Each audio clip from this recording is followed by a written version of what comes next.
Olá, aqui é a professora Renata Machado, endocrinologista infantil. E você que está seguindo a série sobre obesidade pediátrica, no último vídeo já entendeu como é importante a gente tratá-la rapidamente, assim que é feito o diagnóstico. E nesse vídeo, nós vamos exatamente falar sobre isso. Como a gente pode fazer para combater essa doença que repercute tanto na saúde das crianças no curto e no longo prazo.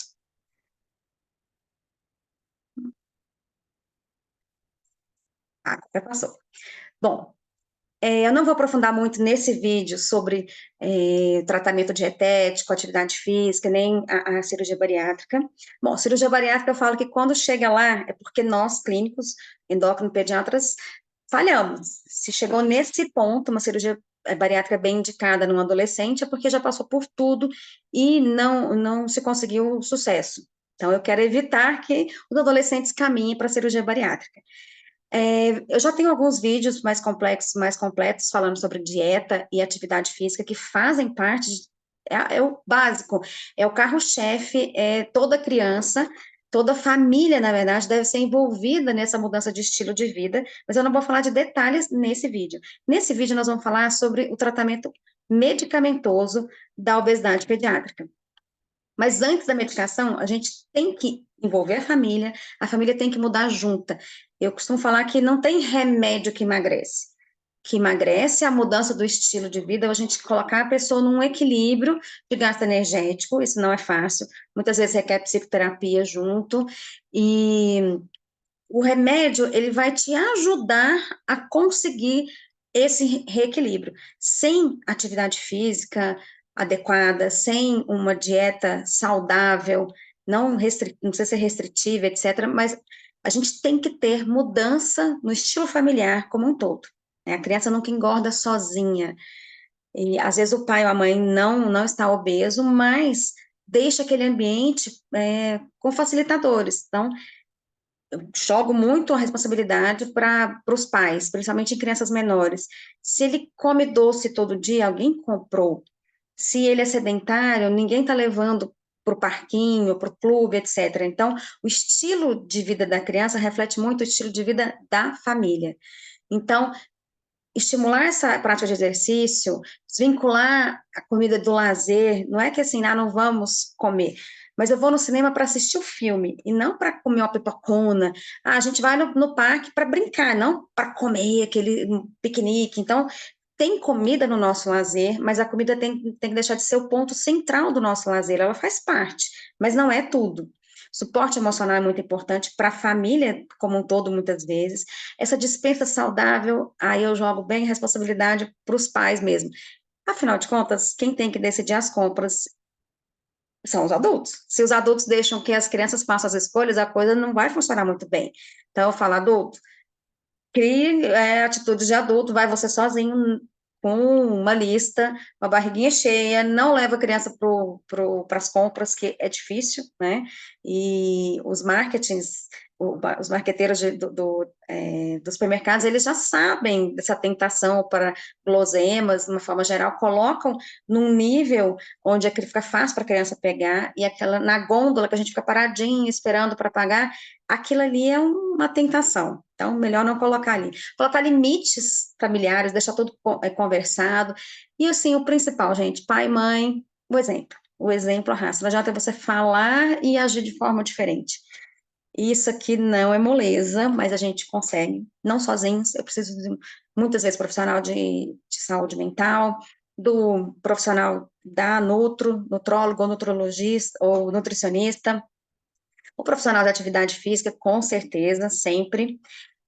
Mas vamos lá, né? Aí o segundo tópico seria a dieta. Existem livros que me ensinam a fazer essas coisas maravilhosas. Hoje em dia na internet a gente acha tantas possibilidades de deixar a comida saudável, agradável aos olhos da criança também. Não é fácil competir com a indústria alimentícia dos ultraprocessados supercalóricos, cheios de aditivos, corantes, com aquele sabor exagerado. Mas é possível. Esse card está disponível lá no site da Sociedade Brasileira de Pediatria. Tem um outro vídeo que eu falo sobre, não é exatamente sobre obesidade, mas vida saudável. Falo sobre crescimento e eu dou alguns detalhes aqui sobre a nutrição. E é a mesma coisa, não tem uma dieta mágica. Então, a dieta para criança, entre aspas, emagrecer é a mesma para criança crescer. Eu quero uma dieta adequada, adequada em calorias. Eu não preciso fazer uma restrição calórica absurda. Eu vou tirar o excesso, vou deixar essa criança numa dieta normocalórica para aquela idade, com mais atividade física, a gente vai conseguir. Eventualmente, eu tenho que fazer uma restrição de alguns grupos, dependendo de complicações de comorbidades associadas. Mas eu não vou entrar muito em detalhe para a aula não ficar muito grande. A gente tem outras aulas falando sobre isso. Então, lá explica direitinho quantas porções de cada grupo e o que significa cada porção. É uma pirâmide muito tranquila, é bem, entre aspas, tradicional, e funciona muito bem quando é assim. O problema é que a gente tem é, é, esse número 4 que era para ser um eventual, comidas muito gordurosas e cheia de aditivos, entre aspas, viciantes, que a gente come não por fome, mas por prazer, porque é gostoso, e estão muito densas caloricamente. Isso aqui tem sido não a exceção, não um pouquinho no domingo, mas muitas vezes isso aqui é o lanche da escola. Ela está bem aqui, está aqui na base. Infelizmente, as escolas têm isso para vender, ou dentro da escola, ou de fora, aquele, né, o carrinho extraoficial ali. Então, está muito frequente esse consumo dessa caloria vazia. Sobre atividade física, eu também tenho alguns vídeos, tem o vídeo sobre o quanto vamos fazer em cada faixa etária, tem vários detalhes aí, vocês vão, já devem ter assistido naquela série de crescimento. Para essa parte aqui da atividade física, eu quero chamar a atenção que os músculos também são órgãos endócrinos, e o músculo em atividade produz uma série de citocinas também, as miocinas. Dentre elas, tem uma que eu sou fã de carteirinha, que é a irisina, é a mensageira dos deuses, vamos dizer assim, que ela tem a capacidade de causar o browning do tecido adiposo, o browning de acastanhamento, não aquele docinho. Então, eu comentei já em outras aulas, e essas aulas aí sobre músculo como órgão endócrino, eu explico mais em detalhes, mas, resumidamente, o adipócito branco é aquele adipócito tradicional que a gente pensa de gordura, quando fala tecido gorduroso, então é um anticorpo que tem uma grande quantidade de lipídio dentro, uma gota grande, ele é inflamatório, ele produz uma série de substâncias prejudiciais ao organismo. Já o tecido adiposo marrom, ele é bem diferente, ele tem gotículas pequenas, e ele está entremeado com muitas mitocôndrias, ele tem um próprio tecido já gasta mais energia, e a produção das adipocinas, ela é diferente, ela promove saúde, ela promove uma sensibilidade à insulina, entre outras coisas boas, segura a puberdade, aqui já avança a puberdade. E o que a irisina, que é esse hormônio do músculo em movimento, faz? Faz um acastanhamento. Então, o tecido adiposo que era branco, ele fica acastanhado, ele fica com características do tecido da gordura, entre aspas, do bem. Então, quero que vocês lembrem muito, fazer exercício é remédio para muita coisa. E vamos chegar, então, no ponto principal dessa aula, que é o tratamento medicamentoso. A criança pode tomar remédio, entre aspas, para emagrecer? Pode, depende da idade, depende do que, depende da dose, vamos lá. Ai, fica faltando, eu tiro aqui para mim, mas não mostro para vocês. Né? Aqui é efeitos colaterais mais comuns, essa parte de cada desse quadro. Bom, então nós temos, eu vou mostrar aqui só os medicamentos liberados e disponíveis no Brasil, e liberados para a faixa etária pediátrica. Os pequenininhos, a gente realmente, as crianças menorzinhas, a gente fica muito atado em relação a medicamentos que podem ser usados, né? Mas crianças maiores, já a partir de 6 anos, a gente tem algumas opções. Crianças menores, só se tiverem algumas complicações, se for umas obesidades muito graves, obesidade monogênica, a gente tem algumas opções, mas são coisas bem mais raras.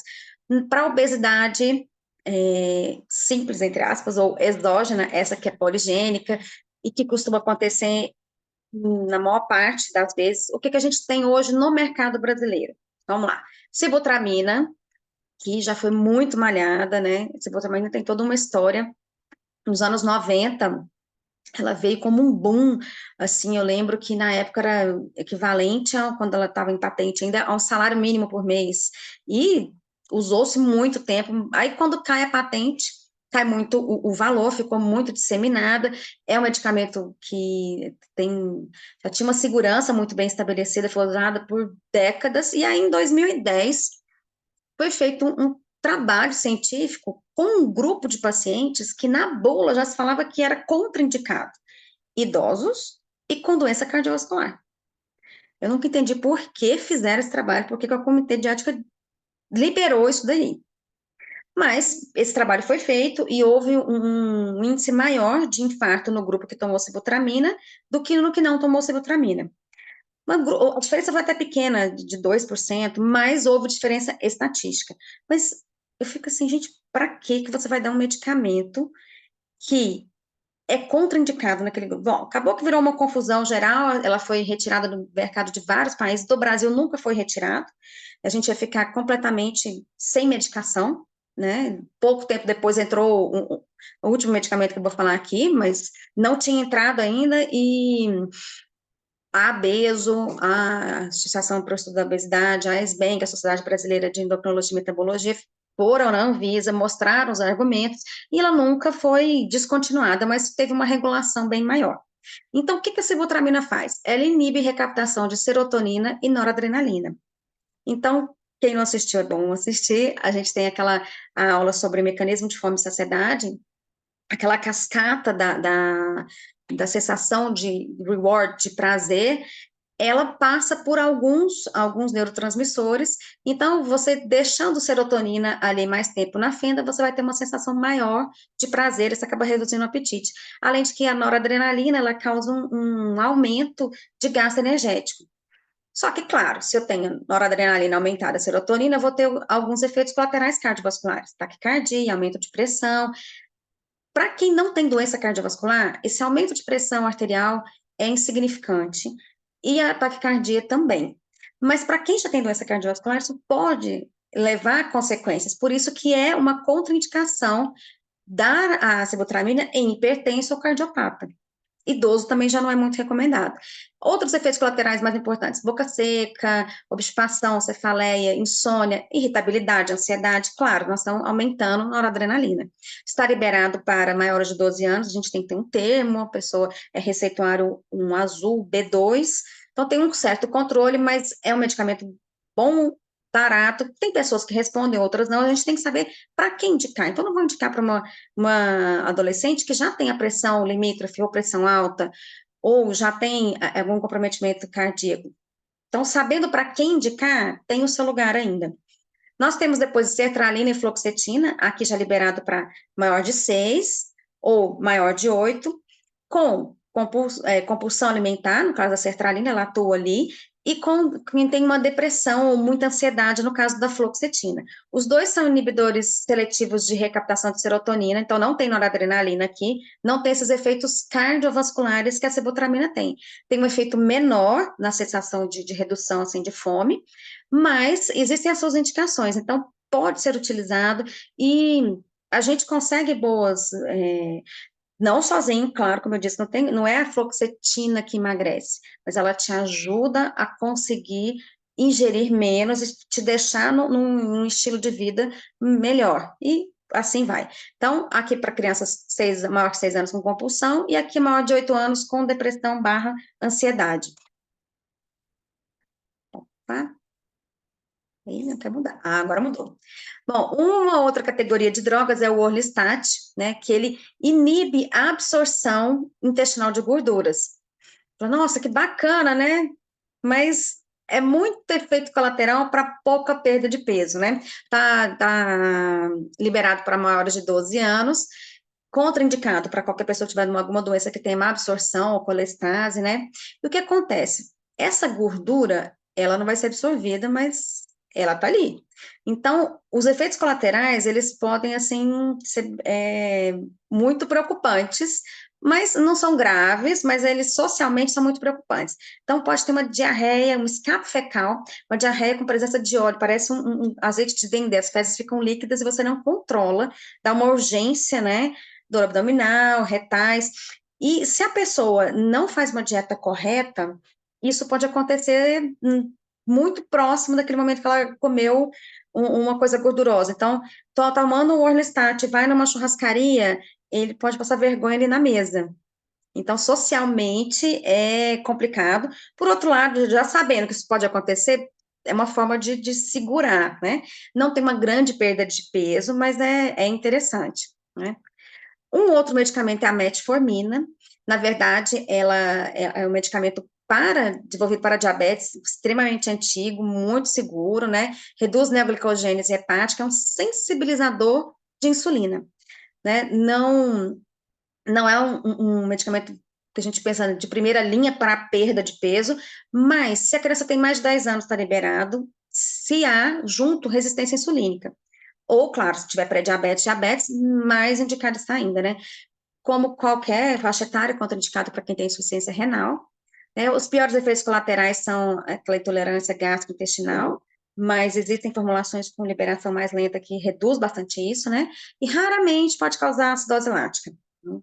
Ah, entrou agora, entre aspas, na moda, né? Usar a lisdexanfetamina, que é o Venvance, né? O que ele faz? Ele reduz a recaptação de noradrenalina e dopamina no neurônio pré-sináptico.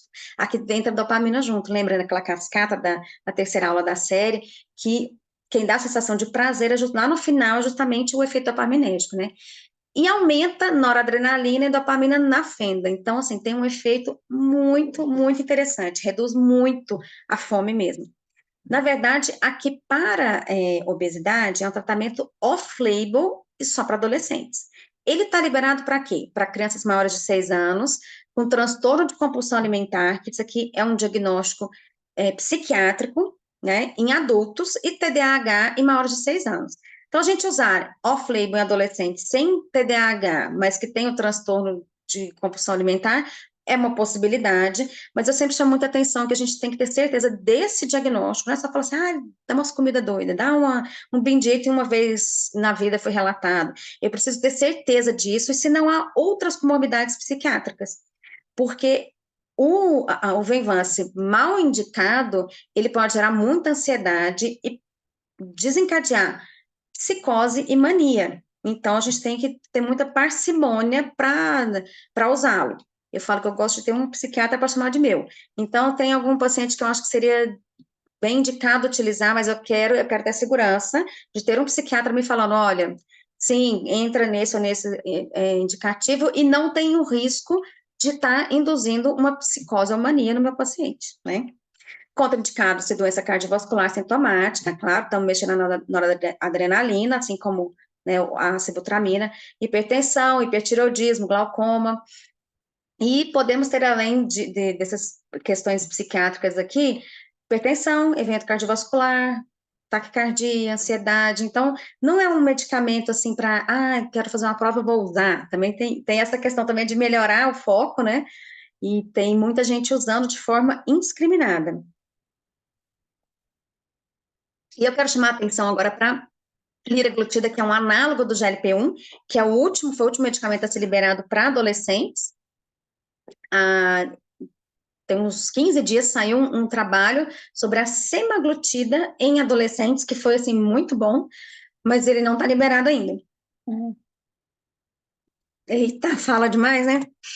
Então, vamos lá. A liraglutida, ela imita o GLP-1, é muito parecido, né? Só tem essa pequena mudança de 2 aminoácidos aqui, para quê? Para deixar resistente à ação dessa enzima degradada. O que a gente produz naturalmente, ela tem a meia vida de 2 minutos, às vezes nem isso. E por quê? Porque a enzima DPP4, ela chega lá e cliva o GLP-1 endógeno. Já a liraglutida, ela, com essas pequenas modificações, ela fica resistente a essa degradação. Com essa meia-vida de 13 horas, aí são injeções uma vez ao dia, fica bem interessante, né? E o que ela faz? Aí tem que lembrar da segunda, terceira aula, sei lá, da nossa série, sobre aquele mecanismo de fome e saciedade. Ela consegue agir no sistema nervoso central, mas não é via noradrenalina nem serotonina, ela vai direto aonde? Nos neurônios, PONC e CART, e que são os neurônios anorexígenos, então vão aumentar a saciedade e vão interferir também aqui nos neurônios orexígenos, neuropeptídeo Y e proteína ligada ao GUT. Então, vão realmente reduzir a fome e aumentar a saciedade.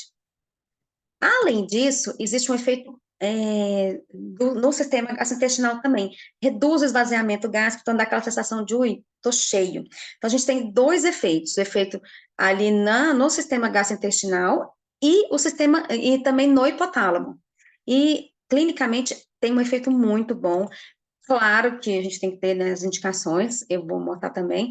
Existem outros efeitos incretínicos aqui, existem outros benefícios também, e está liberado, então, para adolescentes acima de 12 anos de idade, né? Não pode ter doença, câncer tiroidiano e nem pancreatite, colestase. Os piores efeitos colaterais da liraglutida são os gastrointestinais, né? Náusea, vômito, intolerância gastrointestinal. E para isso ser minimizado, a gente faz um escalonamento de dose lento e avisa também para o paciente: olha, você vai estar com o seu trato gastrointestinal mais devagar. Se você não está com fome, mas quer comer porque está gostoso, e geralmente é comida muito gordurosa, calórica, e ele insiste nisso, ele vai se sentir mal, vai ter a náusea, o vômito.